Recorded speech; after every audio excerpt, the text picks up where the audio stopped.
Could TBD be the third best quarterback in the Big Ten? Somebody out there thinks he could be, and what does that mean for the Badgers?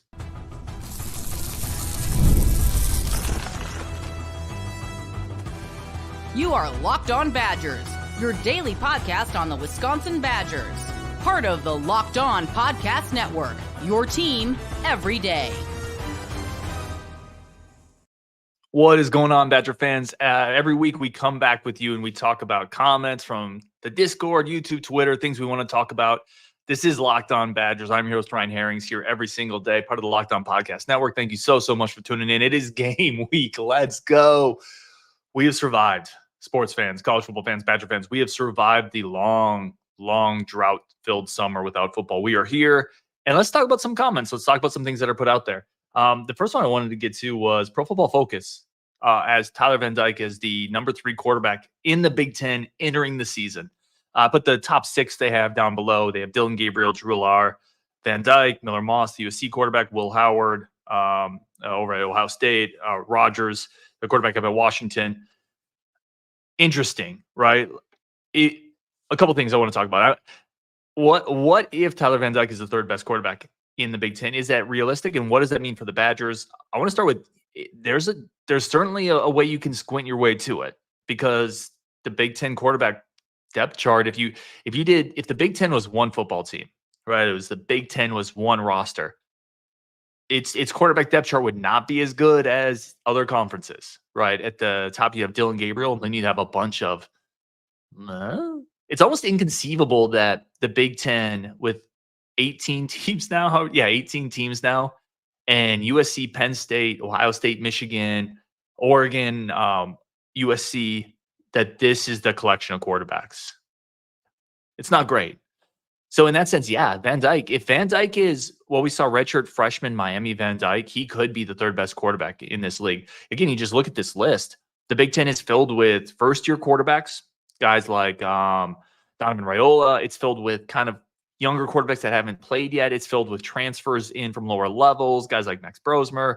It's filled with guys that outside of like Dillon Gabriel just haven't, and maybe probably Drew Lar is fair. Like he had 25 touchdowns, 2 picks last year. He didn't push the ball downfield, but like he had a good year. But for the most part, it's kind of a QB wasteland. So yeah, Van Dyke could be the third best quarterback in the conference. And if that's the case, in the tight games, what's the biggest differentiator outside of luck? And by luck, I mean injuries, turnovers that are weird bounces. It's quarterback play. That's it. This is football. It's not difficult. If you have 2 teams that are slugging it out and are closely matched, if you have a Wisconsin and Iowa, Wisconsin, Nebraska, Wisconsin, Penn State, whatever it is, whoever has the better quarterback is going to win typically. So it's interesting to me that there's a real organization out there, that Pro Football Focus, that has Van Dyke number 3 in the conference. I don't know if I'm there, but let's say he's top 5. Well, then, I mean, if you believe that, barring injuries in the trenches, this team's going to win 9 games. And if he's top 3, maybe more, probably not, but there's a chance for 10 if he's that good. So I think that's super interesting. Let's get some comments. Again, we always do this show once a week. It's just comments off Discord, Twitter. We got JB's in here. I want to go there to JB's next. This was off the Discord. He said, honestly, I don't think we have any Big Ten All-American players besides Nelson, Malman, Pauling, Wohler, and Rico. It got me thinking, who would be the surprise guy, right? Because I mostly agree with that list. If we're saying who are the most likely all Big Ten type guys on this roster, obviously Rico, Wohler, and by all Big Ten lists, a couple things I think it's important to remember, because we are in a new era of college football. Sometimes you got to cycle out a little bit, zoom out. All Big Ten means a lot more now, right, than it did 10 years ago, just because of the new teams in the league. It's much harder. So all Big Ten, I'm thinking first team, second team, third team, all honorable mention even maybe. Obviously, Rico and Wohler, they're in that list. Will Pauling, obviously. I'm with him on the tackles, man. I think both the tackles could have a bounce back year. I think it's more likely for Malman than Nelson. I just quite frankly think he's probably a little bit of a better player. He's a little bigger. I think he's a little functionally stronger. I think he's been a little more consistent. He was a little quicker into the system last year. Didn't have some of the glaring mistakes. I think Malman is probably likely a little bit better than Nelson. So Malman I would have above Nelson on the list. Let me give you 2 more, one on offense and one on defense, that I could I could say, yeah, these guys might be the surprise all Big Ten players on some level. John Pius, I think Pius is definitely a guy. I mean, let's be honest. What do a lot of, because these voters aren't looking at every game. They're not breaking down film. They're not seeing who took on the double team, stacked it and shed it and set the edge. They're looking at numbers. What numbers are important for voters? It's sacks, picks, yards, touchdowns, right? It's the basic counting thing. It's the old baseball stuff. Like the basic counting numbers are what voters care about. Pius is a guy who could put up 6-7 sacks this year. I've said it before. I think he leads the team. I think he gets into the 6-7 range. If he does that, it's going to be hard to keep him off an all-conference list because that's a counting number that people pay attention to. So I would put Pius on this list as a guy. I've said it before, man. Traits translate. If you can run super fast and you do it at as a big guy and he's 250 plus pounds, he runs 20 plus miles an hour with get off, that plays at any level. Like that plays at the highest level to the lowest level. So I think Pius is a guy there. And then Jake Renfro. I honestly believe Renfro is a guy, if healthy, and it's going to be maybe harder for him because he might not have the notoriety going into the season. But if healthy, he could be a second, third team all-conference center. I mean, he was a first team all AAC center already. We've already seen it. He was the pivot. He was the linchpin of a Cincinnati offensive line that helped lead him to the national title or to the playoff game against Alabama. He has the pedigree. He has the experience. He has the talent. Brady Collins raves about him. Said he's born, quote, born to play in the Big Ten. I think those two guys you can put on your list. Aside from that, that's a pretty good list. Like it is more difficult to make it. Tyree Walker is a guy who potentially could sneak into some back end lists if he has the type of year we think he could, but he's going to be in a timeshare. So it's going to be harder for him to pick up those numbers. We let off the show, but talking about Tyler Van Dyke, maybe being the third best quarterback in the conference. Maybe if you squint, all Big Ten type guy, honorable mention. I don't know that, but I think it's a good comment from JB. That's where I would have it. All right, coming up, we're going to talk a little bit about recruiting, defense linemen at a high level, and are the vibes good? Plus confidence level with Alabama. But first, this is just a quick live show. We do need to get into our new friends of the show over at Ultimate College Football Coach. This thing's awesome, right? You get to be the coach of a program. You want to be Paul Christ? Get the fullback, 3 tight ends, play smash ball. You can do that. You want to be Gary Anderson and find a quarterback like Tanner McFoy to run your offense. You can do that as well over at Ultimate Football Head Coach. 100% offline game. You can play with no ads. It's 100% free. You pick the strategy. You download it from the App Store, ultimatetechcfb.com.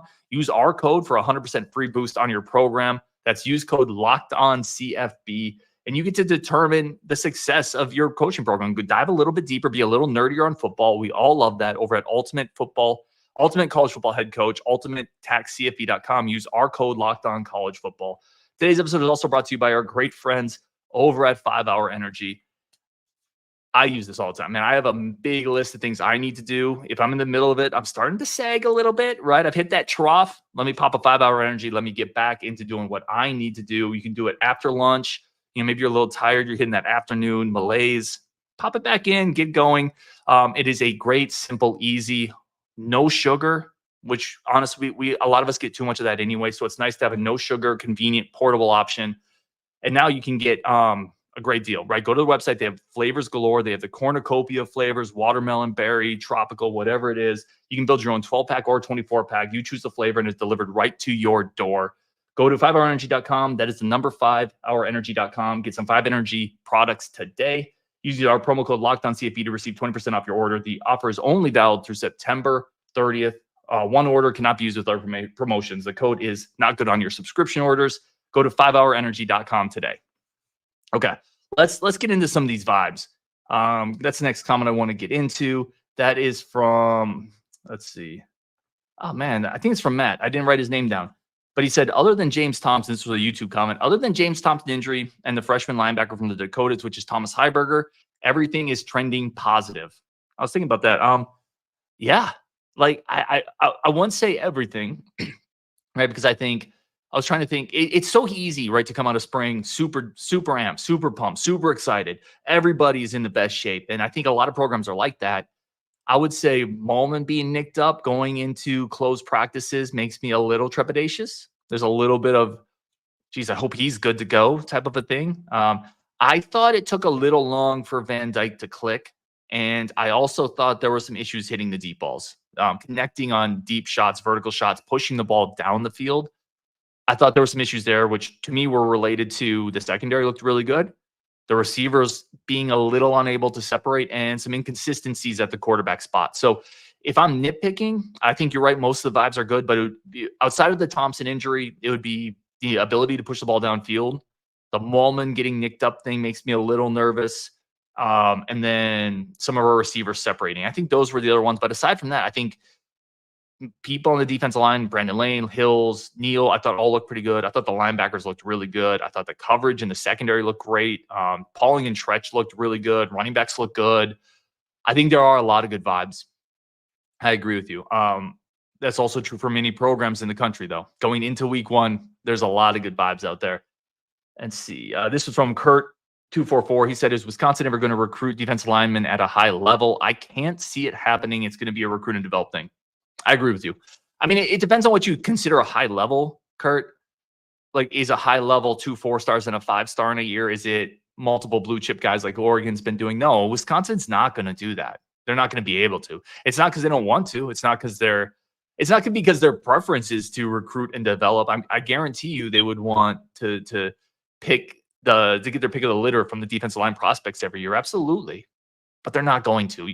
Fundamentally, you're not going to out-recruit Bama, Georgia, Notre Dame, Ohio State, and you can go down the list. There's about 8 or 9 of those programs. You're not going to beat them out for the elite defensive lineman consistently. Maybe you get one once in a while, but you're going to have to recruit and then develop, which is why I think it's critically important that you get the right coach in there and the right strength and development program. I think they've done both.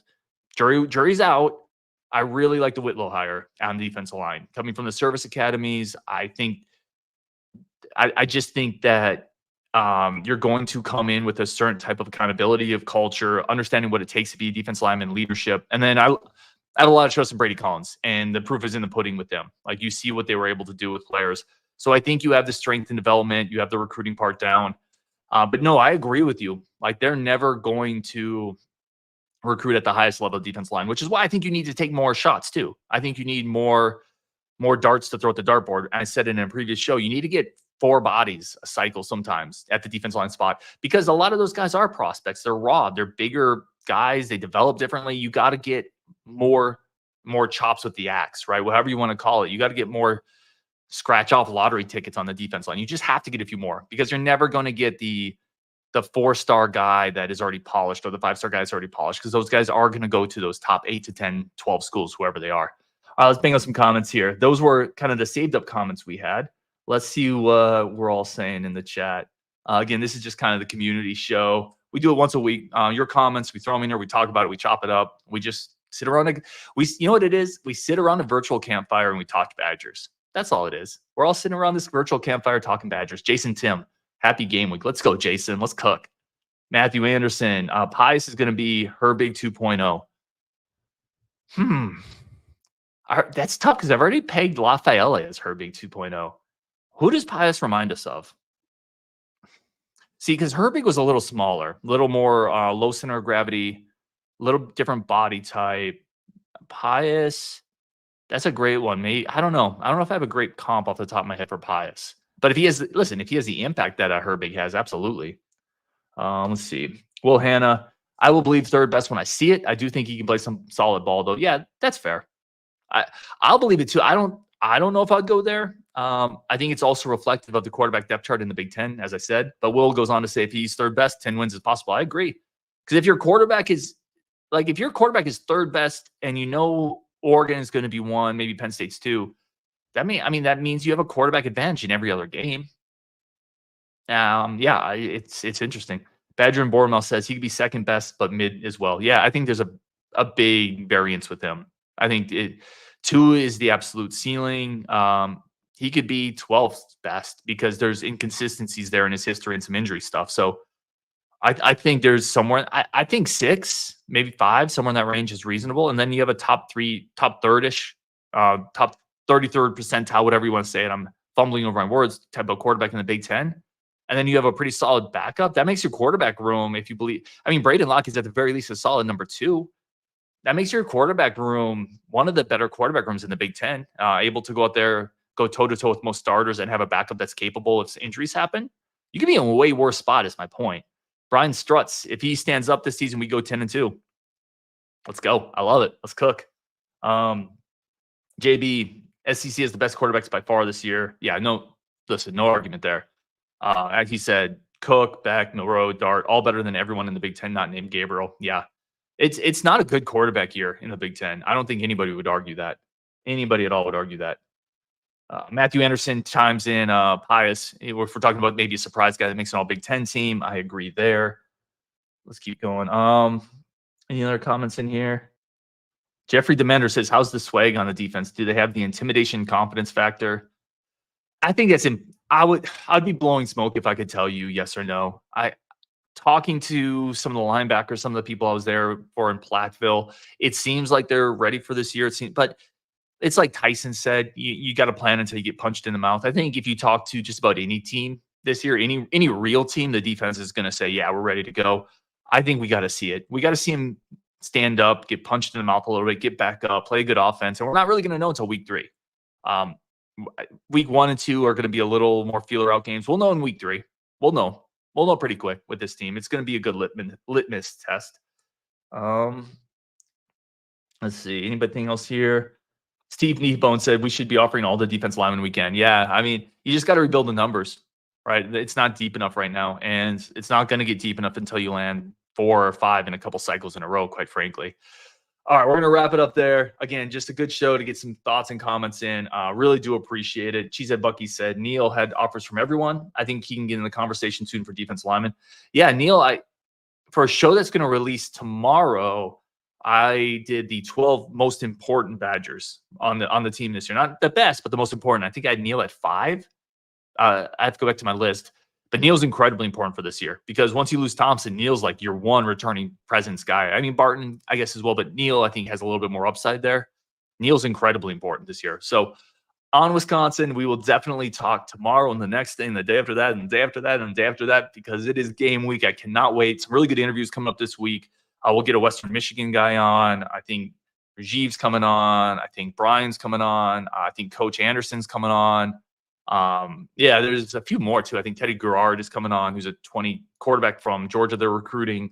So a lot coming up this week on Wisconsin. Really do appreciate it. Let's go.